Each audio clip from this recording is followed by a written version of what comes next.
Hey, welcome to my channel, or welcome back, loyal viewers. I'm Kerry, the nosy housefrau, and today I'm sticking my nose in on the piping hot, bubbling over tea between Nikocado Avocado and Stephanie Sue. If you are brand new here, please do consider liking, subscribing, and hitting the notification bell, as useless as it is, and I will appreciate your view. There's so much to cover here. I didn't want to kill any of my darlings, but I took a novella worth of notes. I had a lot to say. Okay, this goes back. If you're not aware, Stephanie Sue started this with a video saying that Nikocado Avocado was somebody she was afraid of. Why I'm afraid of Nikocado Avocado. And everybody went, oh, he's bad. And then I made a video saying, hey, put down the torches and the pitchforks, let's hear him out. And then we waited. And then he said in an Insta story that he wasn't ignoring it, he's just going to get home and he will be addressing it. And then he didn't. And then I watched some more stuff. I saw some more things, and I felt a little bit more like he was toxic. I made a second video that wasn't as diplomatic, saying, why is he lying to his viewers when he puts links to stuff saying, this is why we're breaking up, and then it's a link to him eating fiery Cheetos. That was very telling. I just started to see little things like that. Now, as you recall, Nick made that Insta story saying when he gets home, he's going to address it. He's not ignoring it. And then he puts up a mukbang. And then people waited for the next day for him to address it. And he was on Twitter saying, well, I don't want to bring stuff like this up on Christmas, yada, yada. He put up another eating video. And the title was clickbaity, alluding to the fact that he may be addressing the real drama, which made everybody feel that he's playing off of this. Not necessarily chomping at the bit to exonerate himself as most people would be. Instead, he was eating. 40,000 calories later. Finally, on December 30th, Nikocado Avocado uploaded his rebuttal and went down point by point in an hour and 36-minute video about how Stephanie Sue was lying, wasn't telling the truth, and how he has been framed. He was very upset at being so maligned. And I want to address some of the things that he said, because clearly I was chomping at the bit to address it. I didn't listen to that and think, oh, I had him wrong. There were some people who felt that there were flip-floppers, and I fully accept people changing their opinion. It happens all the time. But some people I saw, some were saying on Twitter, oh, you're going to now say that you were with Stephanie all along when a lot of you turned on her. I don't know how true that is, you know. I have a small basis of comparison, but basically people felt that everybody watched her and went, poor Stephanie Sue, Nikocado is the terrible person. And then they watched his video and were like, oh, he was right all along and Stephanie's just making him look bad for views. And then people watched her rebuttal today and listened to Choi and then were like, I knew all along that Nick was the bad person. So I don't know if people's opinions changed. I certainly give people a lot of latitude when it comes to things like that, because isn't it difficult sometimes to wade through all the muck and the mire of what's going on and get to the facts and get to the truth of the matter? So don't feel bad if you change your opinion. I didn't so much. I actually felt the same way, and the night that he put out his video, I was on Twitter. Dustin Daly had posted something like, I'm out with family and I want to get home and watch this, and I was just tweeting my thoughts. Obviously, I had some thoughts I had to share, and I was talking to Megan and other people online, these people on Twitter, and we all noticed some things that weren't quite right. But rather than just go through those tweets, which are available at Nosy Housefrau on Twitter, I will actually go through some of the points. I'm going to show some clips, and sometimes I'm just going to tell you what I noticed, and I'm going to tell you what he said rather, and then respond to that, because there's so much to go through, and I do want to address Stephanie's video as well. So again, if you do have to hate anybody, make it Onion Boy. So he started out with saying his video wasn't a hate video. Now, firstly, this video here is not a hateful video. It's not a hate video. So I'm asking you, please don't go send bullying, harassment, hate, anything of that nature to anybody involved in result or in response to my video here. Oh, get the paper towel, because you're going to be cleaning up a lot of spilled tea when somebody says that. It wasn't a love letter. It wasn't a love letter. It may not have been about hate, but it was gonna spill some tea. This has been a really good tea exchange, I have to say. The fact that people can be so swayed every time one of them speaks is very interesting to me. And trying to get to the heart of a matter is interesting. Certainly I'm not so personally invested that it comes with me when I'm offline, but it has been something to think about. Sometimes good tea can be like watching a good TV show. It's like reality TV. So thank you to Nick and Stephanie Sue, even though peace would be the best solution. It has been very interesting to watch these exchanges.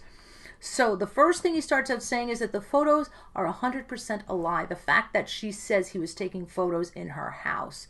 Rather than go back and forth between what he says and she says, I'm going to first just address his almost exclusively, except for when it comes to Zach Choi. I'll get to hers afterwards. So he said about her home, let me just insert this little clip here.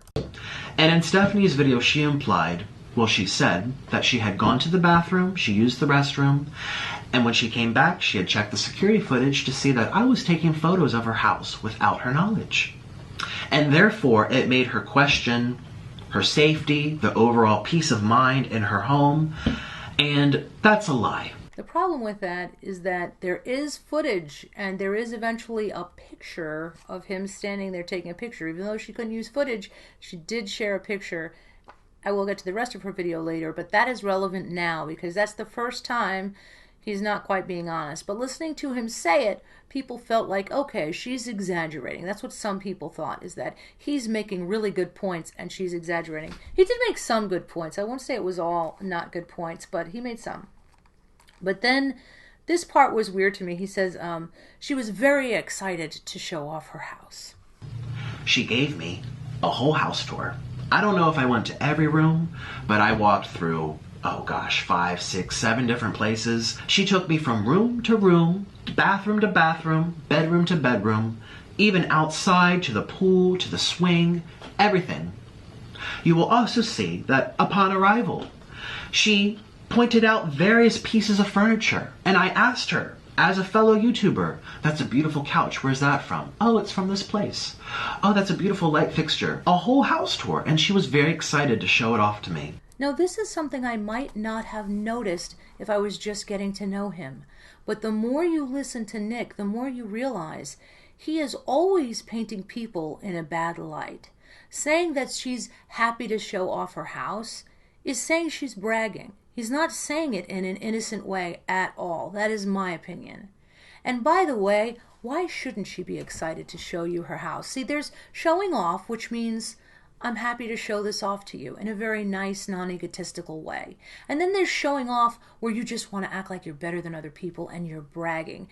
And don't you think that's the implication in his tone, that he thinks it's the latter, rather than just thinking it's somebody who's trying to establish rapport with you. She's, making a show of her home to you. She's opening it up to you. It is a beautiful home. Why wouldn't she show you? And by the way, everybody gives you a house tour when you go to their house. In fact, I think it's weird when people don't offer you a house tour and you're new to their house. It's not terrible, but it's kind of weird. People, you come to their house, you're visiting, they've opened their home to you, they're going to show it to you. And especially if it's something that they love, if they're a homebody. When people come to my home, I show them all the time. I'm like, look, that's the gutter that goes almost all the way around the house. There's the rest of it. I like to give a big tour. This is a stove. You'll notice the bottom no longer grills anything. You can't make a grilled cheese in there, but you can put pots in there. Not trying to brag. You'll also see on this security footage that we had a very long FaceTime with my husband Orlin while I was in her home. And during that FaceTime, she proceeded to show off her refrigerator, her microwave that slides out or something from the counter. So you're on a long FaceTime with your husband, the person you see all of the time anyway, and you're talking like she's rude for showing you her house. Why are you on FaceTime in someone else's house? How long were you left alone? What was she doing? Does she need some Metamucil or something? How long was she in the bathroom that you're on this long conversation? And then you said she starts showing Orlin the house. Well, what else is she supposed to do? You have essentially invited another person into her home because there you are on social media or on a FaceTime call when you're at somebody's home, instead of putting the dang phone down and disconnecting for 5 minutes, God forbid. I know it's you kids, but he's on a phone, so he's brought Orlin in, and instead of her going, okay, now there's somebody else in my home and you're showing him everything, he's like, that's me pointing to the couch. Yeah, that's not her showing it off. That's you showing it off. That's you talking about it. And saying that Orlin is on the FaceTime and she's giving him a tour is basically just saying that she was still being gracious to you and treating him like a guest as well.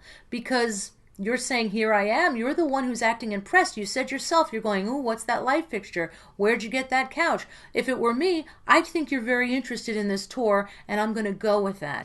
She wants her viewers to think she'd never take part in a discussion about Veronica. Well, she forgot to mention and show in her text messages, there's my other phone, that she asked us, me and Zach, to take part in a multi-video documentary about Veronica Wang. Now, I admit I'm not very familiar with mukbang, but what is important here is that, once again, Nick is the person who seems pressed about Veronica. He's the one going off on her.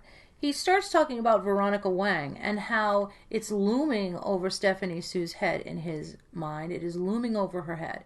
It's something she brought up, and he said she wanted to do a Shane Dawson documentary-style video series.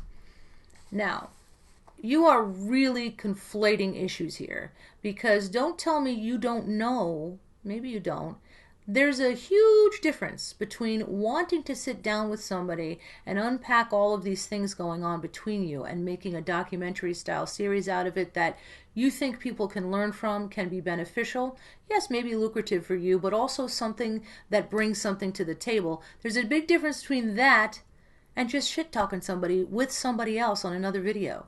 That's far more scary. That is alienating that person. If you sit down with someone and you talk to them face to face about your issues, I guarantee you, you have a lot more possibility for peace than you do if you're in a video just eating with somebody and talking about things you don't like about somebody. And from what I saw, Stephanie was not very interested in just exclusively bashing this woman. She wanted to talk about what happened. So I think making her look like she wants to discuss this conflict, making that look like it's the same thing as just bad-mouthing somebody, that is not the case. After that, he's the one who starts going off on Veronica Wang, saying she said this about Zach Choi.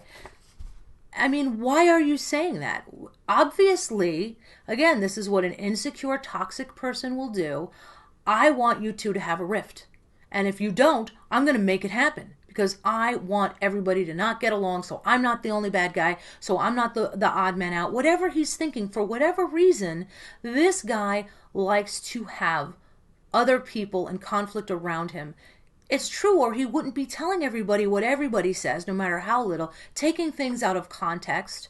I mean, the stuff he was saying that Veronica said about Zach, he just said he didn't have any receipts or anything. He just said she said this, this, this, and this. And it was all stuff taken out of context, which I guarantee you, after watching him for a little while, it probably wasn't stuff that was all that bad, really. She might have been saying, can you believe he goes up to people and he asks for them to give him free stuff for his mukbangs? I wouldn't have the nerve to do that. Maybe she's just saying something innocent. But when somebody takes what you said and then tells somebody what you said, it's always going to sound worse. It's always going to sound like you were really criticizing their character. And that may not have been the case at all. She may have been saying it tongue-in-cheek. The fact that Nick thinks that it's completely acceptable to take what somebody says and blab it to the whole world.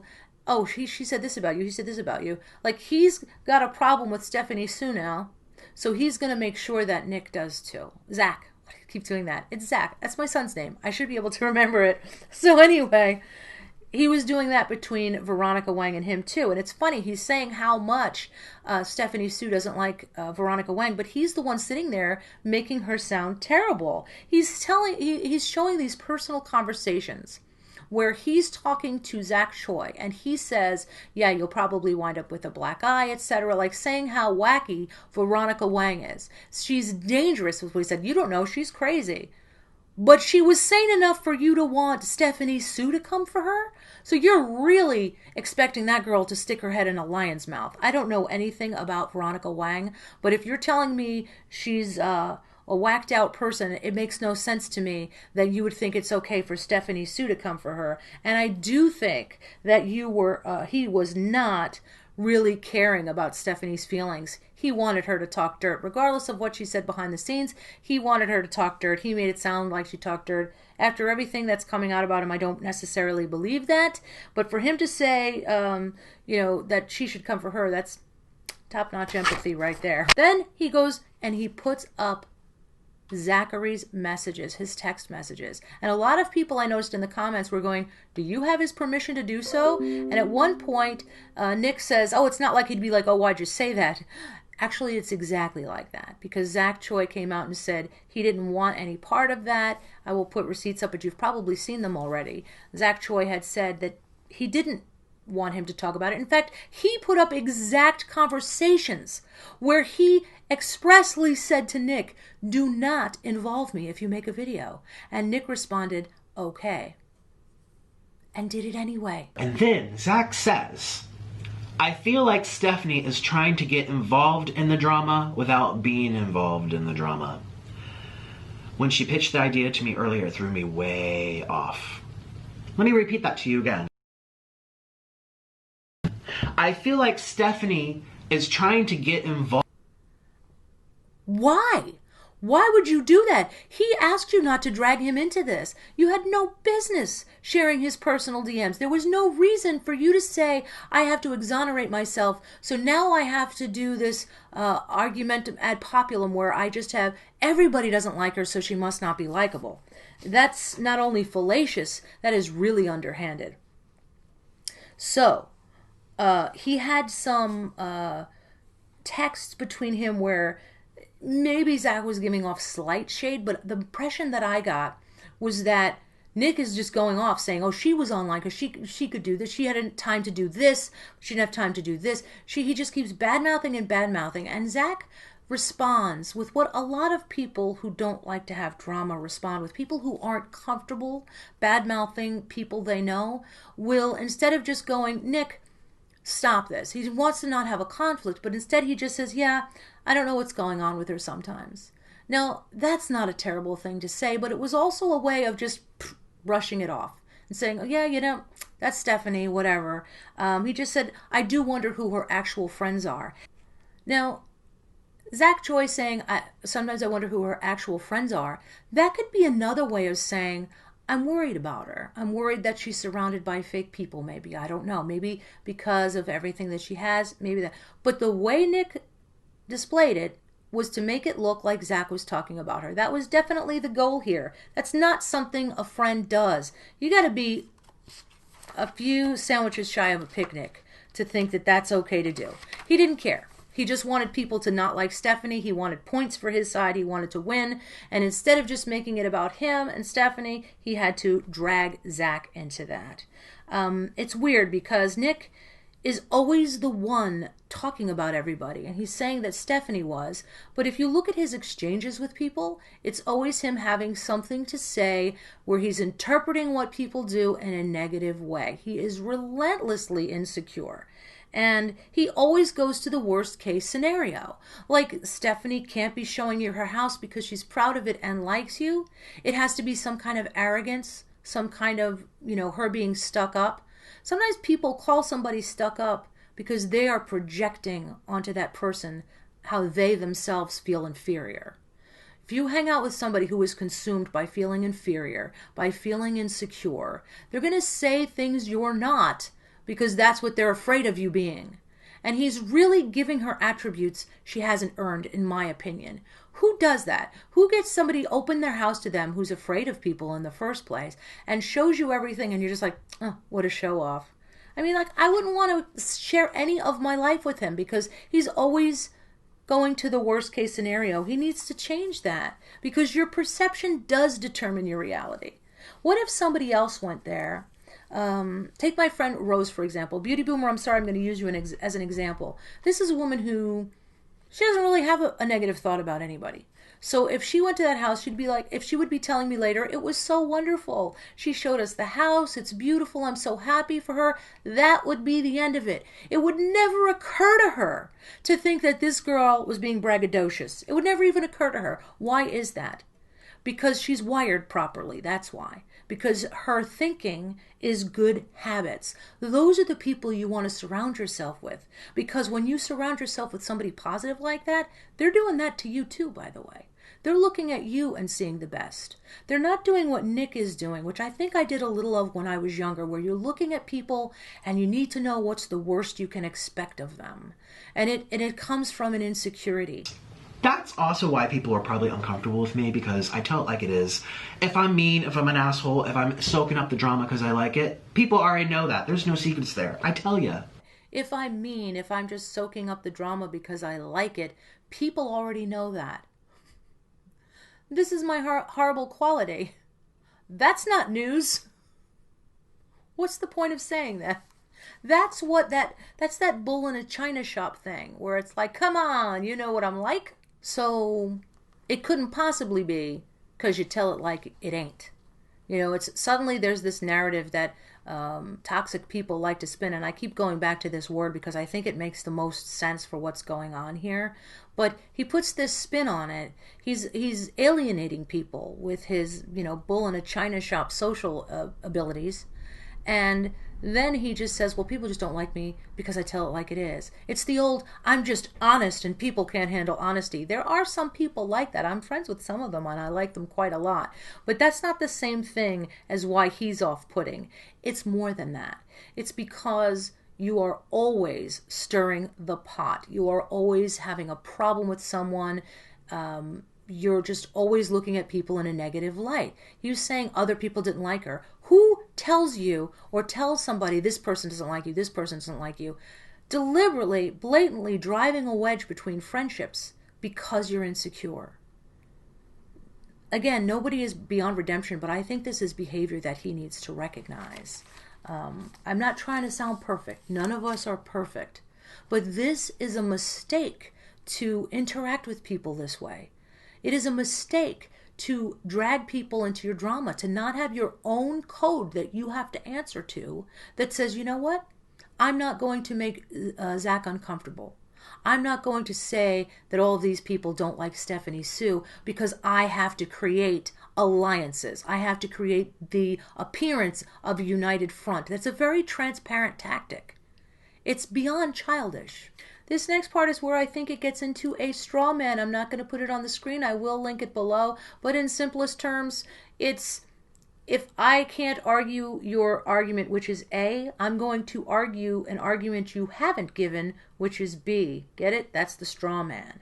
So that's what I think Nick does. He is saying that he was devastated, that he was globally considered a predator. I mean, he really hypes up how much the world thinks that he was going to assault this woman or are this woman. And I don't even know what to do right now. I am in such distress. My image, my reputation is being damaged left and right.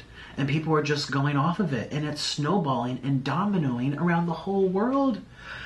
People in my real life are reaching out saying, what did you do to this girl? And there's people who don't even know me who are saying that that was me on top of her. And all of the things she implied, I'm just so upset. I just typed in Nikocado Avocado on YouTube 5-6 minutes ago when I went to go get some water. And there's people who are saying I belong in jail. There's people saying that the police need to be contacted. It's like, did they... And while that may be true in a small sense, I believe most of the criticism he got was not based on that specifically. Most people just felt he was steamrolling her, he was being pushy, all of the things he's not arguing against. He's strawmanning and saying that the entire world said he was coming for this girl physically. That's an exaggeration. I mean, he's definitely exaggerating how bad that was, in my opinion. I wasn't at the receiving end of it, but I did Google what he was saying, and other than guru gossip, I didn't come up with anything that painted him in that light. I just saw people saying exactly what I said, which was like he's a bully or he's steamrolled her. He wanted her to badmouth Veronica Wang. I think most people were spot on in their perception of that. And I don't think that it was the way he painted it. He also said there were videos with 2 titles that he said a video came out yesterday called this. Well, on December 30th, when he put this video out, I had actually seen all of these titles because I had looked them up daily, homework, looking for updates or changes. And in fact, that video he's talking about came out 6 days prior. So I don't know if he did some of this filming first and then held on to it. The only other option would be that there was another one that just appeared and got deleted, and I don't think that's the case. He also said that there was one that flat out said and I can't say it because Count D. Monet will visit, assaulted her. And there was no such title anywhere to my knowledge at any time. I would have seen that looking them up every day, but also I did the specific search of that title and it didn't show up. So if somebody has that or knows the reference to that, please do link it below, or rather post it or let me know. Send it to me in a DM or on Twitter or an email, and I will retract that. But to my knowledge, I'm happy to be corrected if I'm wrong, but I didn't find any video of that name. And I just felt like this added to him making it look like the world was saying he's a monster, which I think would garner sympathy from anybody. Nobody wants to be at the receiving end of all that. Nick says that the Me Too movement has nothing to do with the collab, and he's right about that. It really doesn't. But I think it's important to note that it does have something to do with Stephanie. It has to do with how she's looking at the world, the lens that she's looking at it through, being traumatized. So I do think he's right. That's not about him. But I think for her, those feelings are tied up. You know, they say you're never as good or as bad as people say you are. And maybe in that instance, that's her seeing demons where they don't exist. But you can understand how a person who felt powerless is going to feel that way when in fact somebody steamrolls them. And that's what I think happens here. When Nick is around her, he steamrolls people, and he's so unaware of it that he's the kind of person that will do something like that to a person and then be like, what did I do? What is the problem? All I've been is polite and kind and forward and pushy. Now, what I did agree with Nick on is that her saying that he was some kind of predator on his date was not right. He was, I think, trying to make good TV. He's eating his noodles. He's like, I waited all this time and nothing happened. He's trying to be funny. He's trying to make good TV. Maybe he is griping because he was hoping that it would go somewhere it didn't. But that's hardly him pouncing on somebody, is it? And his little joke about the Me Too is very, very common kind of joke that people put in there and say, you know, I don't want to offend the Me Too movement. In other words, out of respect for the Me Too movement, I'm not going to do anything. In other words, he didn't want to be labeled a predator, which is exactly what happened. So this is something that I do agree with him on. I think that was her looking through her lens of trauma and seeing demons where they don't exist. If the guy is going to go on a date and nothing happens and he makes a joke about it, lighten the hell up. That is no big deal. And to make him look like he's a creep because of that isn't right. Now, what is wrong is that he made that guy uncomfortable by, once again, sharing public information that's private. Even with your face blurted out, would you want somebody to do that, especially knowing he does have sensitive stuff on that guy? And again, I am alluding to her latest video because that's in that that person contacted Stephanie Sue. So, you know, again, the thing you have to worry about him is not that he's going to physically pounce, but that he is going to socially drag you into situations that you don't want to be dragged in. The message is clear. If you are having any kind of association with Nick, what you say can and will be used against you. This was another really strange moment in the video. These people don't even know who I am. Literally, the last time I went live streaming, I was getting lightheaded and scared, thinking about having to put eye drops in my eyes. You're talking about someone who faints at the sight of blood. I can't even get my blood pressure taken. I'm a scaredy cat. I scream and cry if my finger gets poked from a king crab leg. I mean, I am a very timid, like, scaredy cat type of guy. That's not timid. That's toddler. And these little outbursts that you have based on very little are not things that are going to make people feel less uneasy around you. you're having a fit and crying over nothing. And there's been some moments where it looks like you're actually trying to work up the tears. I don't know if you're just one of those people who seems to have a fake cry, but it all seems very histrionic. And in fact, if you are fainting at the sight of blood, first of all, thank goodness you weren't born a girl, but if you're so creeped out by pricking your finger, if that makes you cry and get upset, you can't even have your blood pressure taken, which is just a squeeze of the arm, it's nothing invasive. If this is the case, you may want to get off the Diabetes Express, because you're going to have to prick your finger every day if you keep living the way you're living. It's highly likely. I'm not a doctor, but I am team type 2. And I can tell you, diabetes is a degenerative disease that will kick your ass. And it will catch up to you. The way you're eating now is going to catch up on you. The weight you've gained since doing mukbang is not something that isn't going to give you problems if it continues. This sitting down and eating all of this food in one sitting, and he eats almost everything in front of him. Sometimes he eats the whole thing. It's beyond belief. To me, that's not noodles you're putting in your mouth. That's a pistol. And just allow me to get on my sugar-free soapbox for a moment. Those carbs are really the problem. Sugar isn't. You are going to eat foods that turn into sugar in the blood. And let me tell you, as somebody who's going to die of diabetes, it is a long road back to health. What you're doing with such a cavalier attitude could have long-lasting consequences that are not easy to reverse. Because the only cure is you and what you put in your mouth. And for me, that's a concern to watch that, to see somebody who's fortunate enough to have good health just kind of throw it away and think that it's food, it can't hurt you to overindulge. You heard it here first. Watch him actively work up to tears, like a performance. He's got the Meisner technique going on. That's acting, by the way. You'll see sometimes actors will move their hands or whatever. He may just be doing it out of instinct. I'm not saying this is empirical evidence, but he actually says, I want to cry. He like laughs. He has like a burst of laughter, then says, I want to cry. And does this like, give me a minute. I really want to cry. I'm one of those people that like, I am letting you know I'm actually really upset right now. I am so mad. I don't want to cry. Oh, maybe if I get a running start with the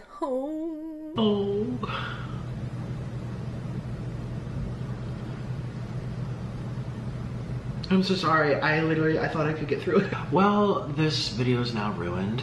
Okay, why is the video ruined?